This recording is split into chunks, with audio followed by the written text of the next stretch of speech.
Well, hey, good morning. Welcome to Jessamine Christian. Pastor Lee, just so you know, is at the Extreme Character Challenge men's retreat this weekend. And so today you've got me here this morning. My name's KJ, and I'm the Connections Pastor here at Jessamine. And if I have not got a chance to meet you yet, would love to have an opportunity to do that. A few years back, several years back, actually, one of my best friends, Brad, received a surprise birthday experience. He had no idea what we were going to do, but me and two other guys picked him up one Friday morning. It was a Friday summer day, beautiful. We hopped in my Jeep. We had the top and doors off, and we headed down down Bluegrass Parkway towards Bardstown area.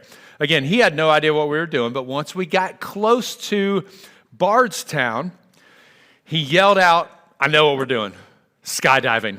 And we all cracked up laughing because that is exactly what we were doing that day. Now, none of us had ever been skydiving before, so this was a new thing for all of us. So we pulled off of Bluegrass Parkway there at Bardstown. We went to the skydiving place. You're probably picturing this nice metal fabricated building with maybe a runway or something like that. It's not that at all. It's basically a field with a barn in it and then two country boys that just own this old beat up plane that people jump out of. And so we park, we walk up to the barn, and we meet our flight instructors that day, and they take us in. They have us sign our life away on the waiver just in case something crazy happens.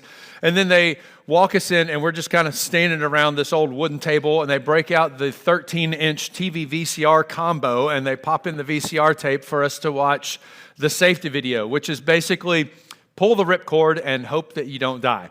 And that's the whole gist of the safety video. So we do that. We finish that up. They get us all suited up with our equipment and our gear. So we've got helmets on. We've got our little goggles on. And then they give us our harness that we're wearing. Now, one thing I didn't tell you is the very first time that you go skydiving, you don't do a solo jump. You do what's called a tandem dive. So that means that you have a professional skydiver that you are strapped to.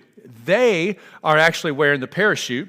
You are just wearing them, okay? So basically they have four little carabiner clips here, here, here, and here that they attach to your harness that you're wearing, and they actually have the backpack with the parachute in it. Now, there's also a 400-pound weight limit on these parachutes. At the time, I was probably like 235, so at most, my little buddy that was strapped on my back was like 150 pounds. And so I've got my little guy strapped on me, and we go over towards the plane. We get in this plane. There's about 10 of us going up.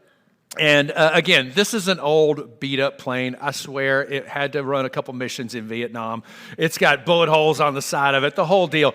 So we get into this tiny little plane. It's just a single propeller on the front, and you can't stand up in it because it's so short, and there's not even really seats in it, so it's just like a metal floor that we're all just sitting on. And so we get in this thing, and we go to take off, and again, no runway. It's just a field. So we get up in the air miraculously, and then we just start doing this until we hit 20,000 feet in the air. Now, at this point, it is loud, it's windy, it's freezing cold because you're so high up, and we get up there, and they say, "Okay, who's going first?" And of course, all my buddies point at me. They're like, "KJ." And I'm like, "Okay, sure." So I scooch over towards the edge of of where the door is. Now, I didn't tell you also, I'm a little bit afraid of heights. And I love experiences like this, but still a little bit scared of heights. But we're going to go for it. So I slide over towards the door. They unzip the door because, yes, it had a tent zipper door on this airplane that I was about to jump out of. So I scoot over, I get my feet out of the door, and all you see is just clouds because you're above the clouds at this point. I'm holding on to the door. Well, apparently that's not where I was supposed to be because the professional skydiver, he needed to be sitting where I was sitting. So he smacks my hands off and kind of shoves me out of the plane, and now I'm just dangling at 20,000 feet outside of the plane, strapped to my little buddy on my back here. And he goes, "You ready?" I'm like, "I guess." And so we go 1, 2, and we do a front flip out of the plane and then straight down. My buddy Scott was right behind me, and he said, "KJ, you dropped like a piano." It was just gone, disappeared in the clouds. So you're 20,000 feet up. You drop the first half of that, 10,000 feet, you drop in 20 seconds, okay? It is just lightning fast down. And then as we're falling down, I'm just yelling full volume, full on adrenaline rush, everything I've got volume the whole time. And I realized my guys just pat me on the chest. I'm like, what? I'm like, oh yeah, I have one job. So I pull the ripcord because luckily it was still in time. We made it. And so it is the hardest yank you have ever felt in your entire life. You go from full terminal velocity speed to like zero speed altogether in 1 second. And it just jerks you and yanks you so hard. And then we kind of float down the rest of the way down. And then he's got little controls on the parachute, so he can steer it however he wants to. And so he's doing turns and spins. And I'm like, let's maybe take it easy on the spins because I'm really not feeling good at this point. So we get all the way down to the ground. We land. We wait for everybody else to come down. My buddy, whose birthday it was, he actually vomits over on the side of the road. So anyway, we got back in my Jeep and laughed and talked all the way home. But it was an incredible experience, and we still remember that. We still talk about that and laugh about that. Those times that you have with friends where the memories last a lifetime. And skydiving, man, it is a crazy experience, especially tandem jumping, because in all reality, you are placing your life in someone else's hands. Fun fact about skydiving, did you know you don't pack your own parachute? Another jumper packs your chute for you. And I think they just assume that you're going to pay crazy close attention if someone's life is your responsibility. So when you're packing that chute, this guy you're looking at across the table, he's going to be using it. And he's packing your chute as well. So we figure we're going to do each other a good favor and really be careful while we're packing those chutes. Do you trust anybody that much? I don't know if I do. What kind of friends do you have in your life? To be honest, and we said this a little bit during this series, I think females are a lot better at friendships than guys are. I was going through a mentoring program a few years back, and they asked me about my circle of influence. They asked, who are the 5 people that have the most influence on your life? Who are your closest friends? Who do you talk to every day? And I'll admit, at that time in my life, I was struggling, and I had to put some thought into who are 5 guys in my life that would fit that description. My wife, Adria, has probably 7 or 8. She was up here singing 2 seconds ago. She probably has 7 or 8 girls that she communicates with every single day. So whether that's on phone or FaceTime or through text or over social media, every single day. Guys may go days or weeks. I've gone months without talking to the people that we would consider our closest friends. We're just not as good at that. Some people may just have a few acquaintances that they talk to at work. But when they leave work, that's it. They may not talk to anybody else the rest of the day. Again, I think men struggle with this a little more than ladies. However, I will say that now I have a short list of guys that I know for a fact that are there for me. One of my best friends, Todd, he's usually in here at second service. We don't talk every single day. Todd, I know that I could call him at 3 a.m. He would be at my house, wouldn't ask any questions. He would just say, I'll be there in 5 minutes. Do I need to bring a gun? And I think, I lead a group of guys on a Friday mornings for a discipleship breakfast. And we've met for years. It's been literally probably 12, 15 years that I've met with a group of guys on Friday mornings. And honestly, any of those guys would fit that description. The other pastors on staff here with me, Doug, Lee, and Tim, same thing. A lot of you may not know this about me, and I'm going to be transparent here. I went through a divorce several years ago, and that was the most difficult time of my life. And these were the guys that stood by my side when it felt like so many others had turned their back on me. They say that when you go through something hard, you find out who your real friends are. We all love the idea of friendship, right? The kind that celebrates us and supports us and shows up when life is tough. But here's where I want to go today. Real friendship isn't just about encouragement. It's also about honesty. True friends love you enough to tell you the truth, even when it's uncomfortable, even when it's hard to hear. We're in the middle of this series, Better Together. And during this series, we're taking a look at some famous friends from the Old Testament, seeing what we can learn from their lives. And today, like Tim said, we're going to look at Moses and his brother Aaron.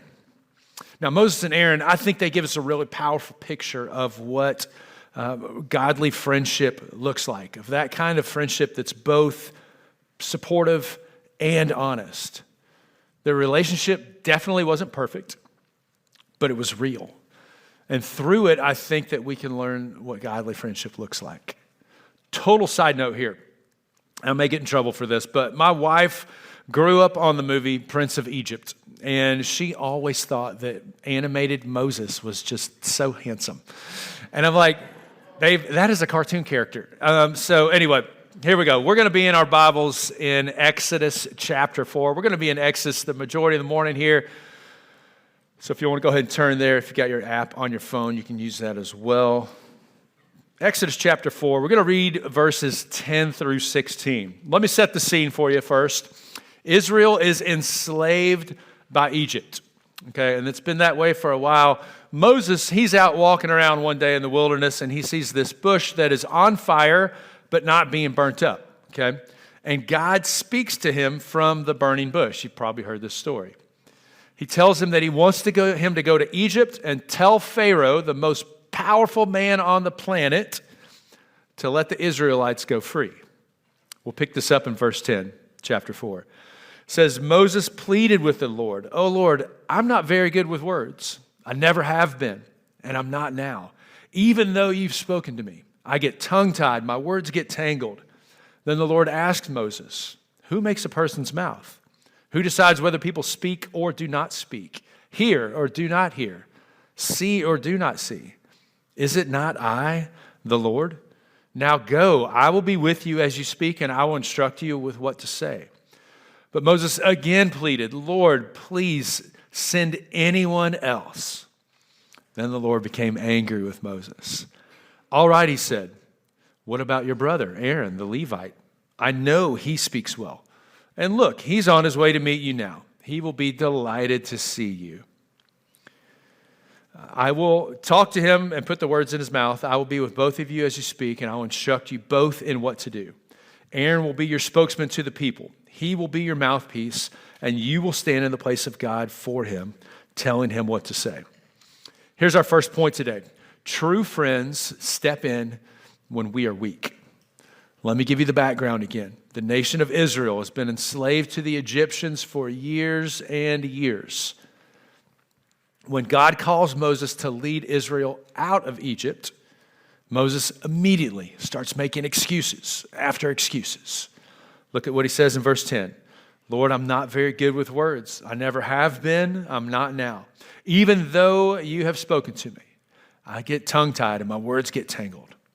I can't tell if he's being scared here or if he's being humble or if he really thinks that about himself. Here's a thought on that. If you look at Numbers chapter 12, verse 3, it says this. It says, "Now Moses was very humble, more humble than any other person on earth." That's a pretty big statement and really nice to say about someone. However, you have to keep in mind who wrote the book of Numbers. Moses wrote the book of Numbers. Okay? So essentially, he is saying, I am the most humble person on earth. Humble brag indeed. Now, normally when you say you're the most, fill in the blank with literally anything, person on earth, it's going to come across as arrogant. All right, let's try it out. I'm the most handsome person on earth. Arrogant. I am the most talented person on earth. Arrogant also.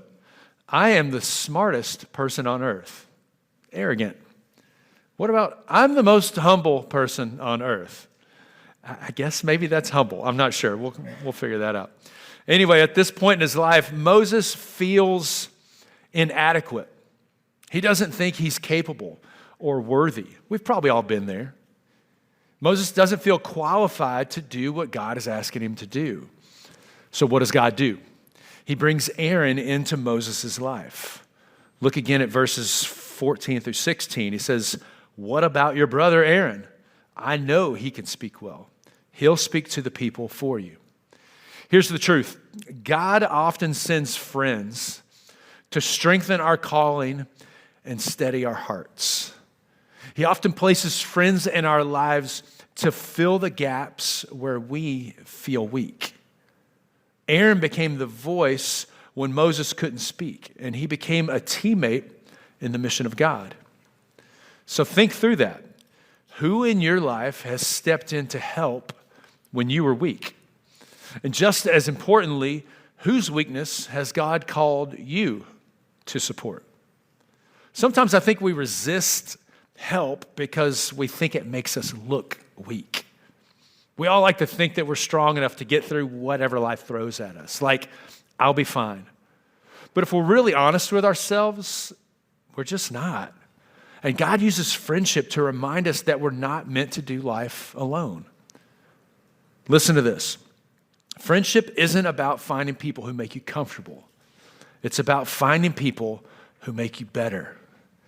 Let me say that again. Friendship is not about finding people who make you comfortable. It's about finding people who make you better. Okay, a little different today. I need a volunteer from a crowd. I need a high school boy. Who thinks, come on. Yeah, you're getting volunteered whether you raise your hand or not. Come on. Yeah, come on. You got it. Yeah. It's going to be great. Come on up. Awesome. Tell everybody your name just so everybody knows you. All right. I'm Ethan. Yeah, that was great. Okay, that's good. Come over here. You're going to stand on this side of me. All right, I've got a simple task for you. Okay, this is a 12-pound dumbbell. So just for reference, I bought these dumbbells because my wife said she needed 12-pound dumbbells. So that's what this is. This is one of those dumbbells. So what I'm going to have you do is you're going to hold it just like right here. Okay? You can switch hands if you need to, but I want you to keep that dumbbell like right here. Does that make sense? Good? You're just going to boop, straight out there. Awesome. Good job. Okay, so one of the best examples of this kind of friendship is from Exodus chapter 17. So Moses, he sends the Israelite army out to fight the Amalekites. He tells Joshua, he says, take some men and go out and fight. And then he says in verse 9, let's pick it up there. He says, tomorrow I will stand at the top of the hill holding the staff of God in my hand. That's what you're doing. You're representing Moses. Doing good? Okay, awesome. I know. So Joshua did what Moses had commanded, and he fought the army of Amalek. Yeah, switching it up. There we go. Meanwhile, Moses, Aaron, and Hur, they climbed to the top of a nearby hill. As long as Moses held that staff up in his hand, the Israelites had the advantage. But when he dropped his hand, the Amalekites gained the advantage. Moses' arms soon became so tired he could no longer hold them up. You know how that feels, right? Yeah, we're going to keep going. You're going to keep going. Switching it up. Here we go, switching it up. So Aaron and Hur, they found a stone for him to sit on. They stood on each side of Moses, holding up his hands. Okay, so his hands held steady until sunset. As a result, Joshua overwhelmed the army of Amalek in battle. You doing good? Keep going. We're going to hold that arm up. We're going to hold it up. Yeah, there it is, strong. So what an incredible picture of support here. This is exactly what I'm talking about. Aaron and Hur, they realized that Moses couldn't do this by himself. He desperately needed their help, and so they decided to do what was necessary, and they physically held his arms up for him, okay, when he no longer could do it on his own. I mean, what a great picture of friendship. This is support in every way possible, right? Emotional, mental, spiritual, and obviously physical. Great job. I'll take it. All right, give him a hand. That's super hard.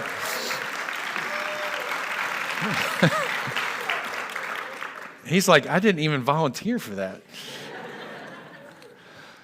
So who do you have in your corner that's actually physically there to support you?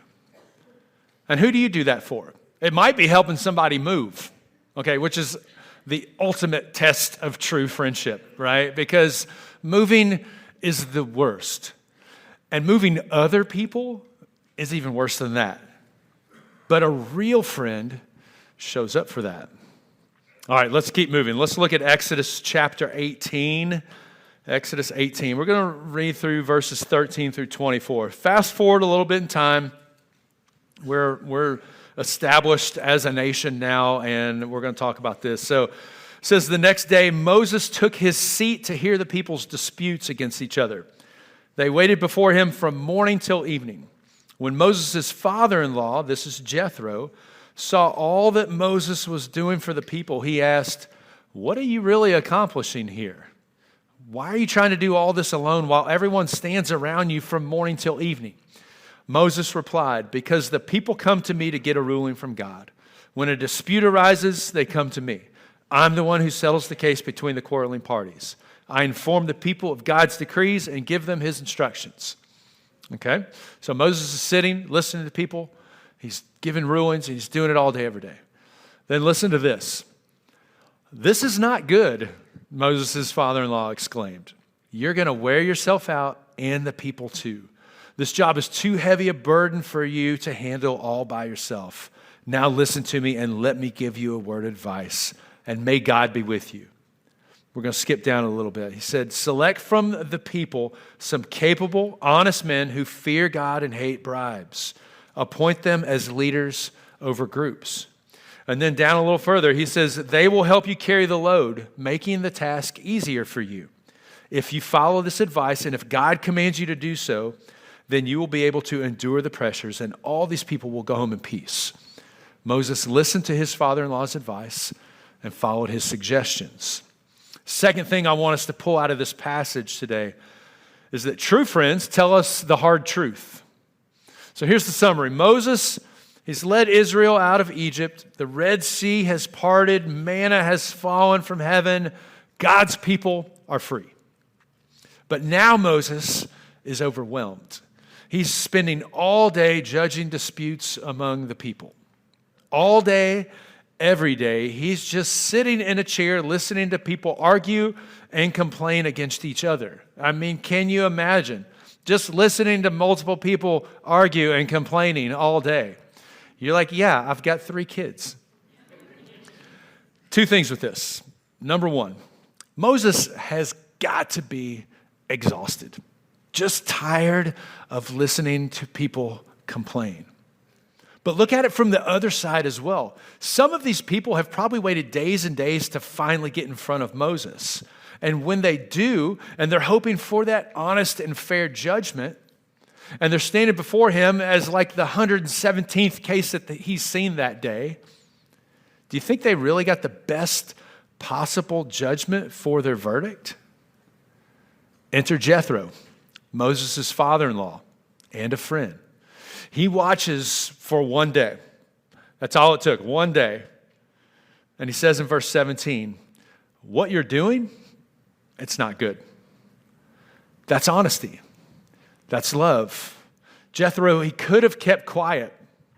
He could have said, "You know what? Moses is the leader. Who am I to question him?"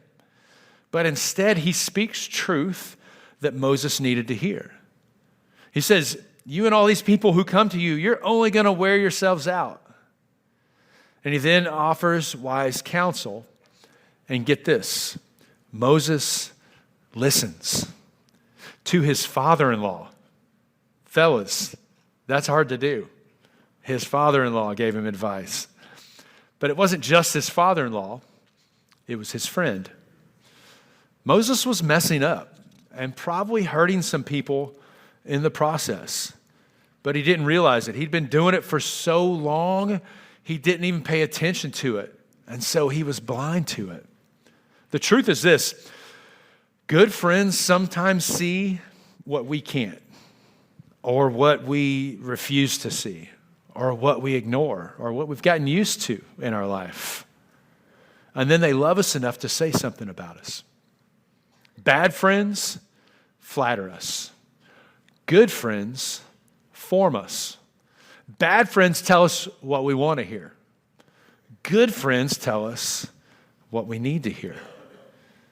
Lee read this verse last week, Proverbs 27:6. "Wounds from a friend can be trusted, but an enemy multiplies kisses." Jethro's words could have wounded Moses' pride, but instead they saved his life and ultimately his ministry. Moses could have gotten defensive. He could have refused to admit that he was wrong. He could have argued with him. He could have said, "Who do you think you are?" But he didn't do that. What did he do? Wait for it. This is going to blow your mind. He was humble enough to listen to it and take it to heart, knowing that it was coming with the best intentions. So maybe Moses was humble after all. So who in your life has the freedom to say to you, listen, what you're doing, it's not good? And here's the real question. Are you humble enough to listen to it when they do say that? And then, of course, I think we've got to ask ourselves, are you the kind of friend that loves others enough to speak the truth in love? Third thing I want you to see today is that true friend strengthens our obedience to God. True friendship strengthens our obedience to God. The friendship between Moses and Aaron, it wasn't perfect. Later, Aaron made mistakes. Maybe you remember the golden calf. This is when Moses goes up the mountain to meet God and get the 10 Commandments. Well, he's gone for what seemed like forever, and so the people get impatient and they start complaining and grumbling, and they go to Aaron. Aaron panics and just caves in and gives in to the people, gives them what they want, a tangible thing that they can worship. And so they decided to build a statue of a golden calf. Wouldn't have been my first choice, but that's what they did, and then they start worshiping this thing. Well, Moses comes down the mountain with the 10 Commandments and obviously freaks out. He loses his temper. He breaks the set of stone tablets that the 10 Commandments are written on, and then he has to go through the whole process again. Moses made mistakes too. Not either of their finer moments here. Their relationship wasn't perfect. They both made mistakes. You've probably been there in some of your relationships and friendships. Not exactly there with the 10 Commandments and all that. But through it all, God uses their friendship to accomplish his purpose. Go back to the previous point. Exodus chapter 18, verse 23. Jethro tells Moses, he says, if you follow this advice, and if God commands you to do so, then you will be able to endure the pressures, and all these people will go home in peace. Jethro is helping Moses out with his mission. And that's the goal of godly friendship, right? To help each other stand firm and follow God faithfully. Listen to this. Real friends don't just make life easier. They make our faith stronger. They remind us who God is when we forget. They call us higher when we settle for less. And man, I don't ever want to do that. Settle for less. Doesn't that just sound awful? Yeah, I've decided to just settle for less. Nope, not doing it. Real friends don't let you do that. And good. I don't want friends that let me settle. I want friends that are going to call me out when I do something stupid. I want friends that are going to hold me accountable. I want friends that are going to look at me and say, what are you doing? I want friends that aren't going to let me settle, but instead, they're going to make me better. Because deep down inside, we all want that, right? We want to be better. We want to be better husbands, better wives, better friends. We want to be better parents. We want to be better followers of Jesus. We just want to be better people. Aaron supported Moses' calling. Jethro corrected Moses' direction. Both of them helped Moses stay faithful to God. Ecclesiastes chapter 4, 9 and 10, we've read this several times, but it says 2 are better than 1. Because if either of them falls down, one can help the other up. Look, we live in a world where people value comfort over truth. But God calls us to relationships that go deeper than that, to friendships that speak life, truth, and wisdom. Godly friendship is honest friendship. We all need friends that speak both truth and grace. Moses had Aaron. He had Jethro. Who do you have that can speak truth into your life? And who has God placed in your life that you can speak truth to? Here's the closing challenge for you today. This week, ask God two things. Number one, who do I need to listen to? Maybe someone has been trying to tell you something that you don't want to hear. Number two, who do I need to speak to? Maybe God's prompting you to lovingly confront or encourage somebody you care about.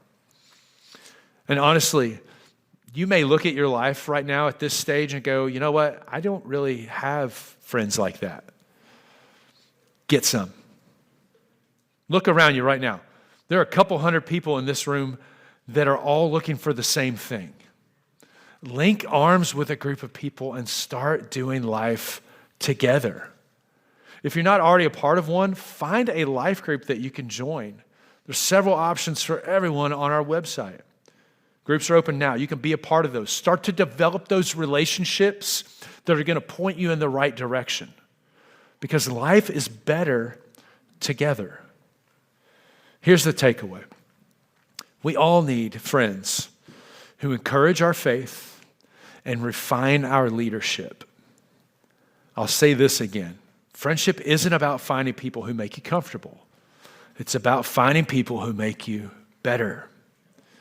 Remember, our challenge for you this whole series, thank a friend, pray for a friend, invite a friend. Flannel Sunday, it's going to be coming up in 2 weeks on the 23rd. It's going to be a fun day. I encourage you, have fun with it. It's going to be a big blowout day. We're encouraging everyone to try to wear a flannel shirt. If you're thinking, man, I don't have a flannel shirt, go to Walmart, go to Goodwill, get a flannel shirt. We're just all going to do it. It's going to be fun. You're going to enjoy it. Have fun with it. We're going to have some extra things happening that Sunday beyond just everybody wearing a flannel shirt. And reminder, this is the day we definitely want you to invite a friend. On your way out today, you can grab a couple of these cards. We've got those out at Connection Point, just 2x2 cards, little small things. They got a QR code on the back. They got our service times on the front. You can grab those. Connection Point out at the tables outside as well. Take them to people that you know. Invite them to come on the 23rd. Obviously, invite them to come on the 23rd wearing a flannel shirt. That's what we want. Thank a friend. Pray for a friend. Invite a friend. Let me pray for us. Father God, we are so grateful that you have placed people in our life that can hold us accountable, that we can also hold accountable, God. I just pray you continue to bless us with friendships that honor you, friendships that point us closer to you. God, friendships that call us higher, that don't let us settle. So, Father, may we look at the story of Moses and Aaron, and may we see from their example, from a friendship that wasn't perfect, but God, they were both going the same direction. May we learn from that example as how we want to live our life. So, Father, if we don't have them in our life, that kind of friend, I pray that you will place people in our path. People that are going to help sharpen us and make us better, more like you. Father, give us the courage to say the things we need to our friends as well. And Father, thank you for the ultimate example of Jesus, who was the best friend we could have ever had, who gave his everything for us. And may we follow that lead as we serve the people around us in our relationships. Lord, thank you for him. Thank you for Jesus. In his name we pray. Amen.